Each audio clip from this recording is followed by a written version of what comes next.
Brother man, this may be hard to hear, but I think you need to hear this. They don't love you like you need to be loved or like you want to be loved. Nothing personal, it's just they don't know how. So I sent a friend of mine a text. He does a lot of traveling.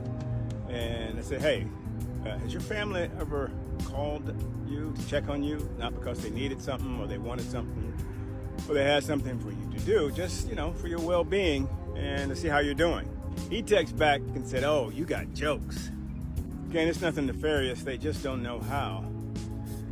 Because of our family makeup, you'll have in one family 3-4 generations of women who's never didn't have a father, their biological father in their life, and so they're incapable of understanding men in an ontological sense.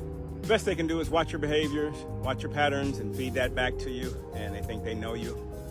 No one ever, or people rarely talk to us about our hopes, our dreams, our agendas, what we want out of life. Now here's where someone chimes in and say, not all. Do we really have to go through that? Does that have to be said, not all? Isn't that a given that it's not all? Say it again.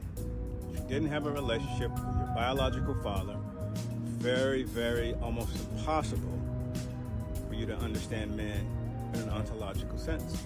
So to you, they're human doings, not human beings. What they can do, what they can fix, what they can buy. You'll hear people saying, I need a man, I want a man. And when you go through their descriptions, you realize they're describing a handyman. They're not describing a life partner or a husband. Does this mean that they don't care? Well, that's hard to say. But I say all of this so that you will temper your expectations, because it can lead to a lot of disappointment if you have expectations that are not aligned with reality. This is not a reason to strike out, to be angry, or to be mad, or to be hateful. This is so you understand the reality, and you can adjust your expectations accordingly. And this is good for all parties involved. So shout out to all the dads that were in their kids' lives, especially their daughters, from day one. And to all the ladies with a dad like that, you already know what I'm talking about. Stay human. Peace.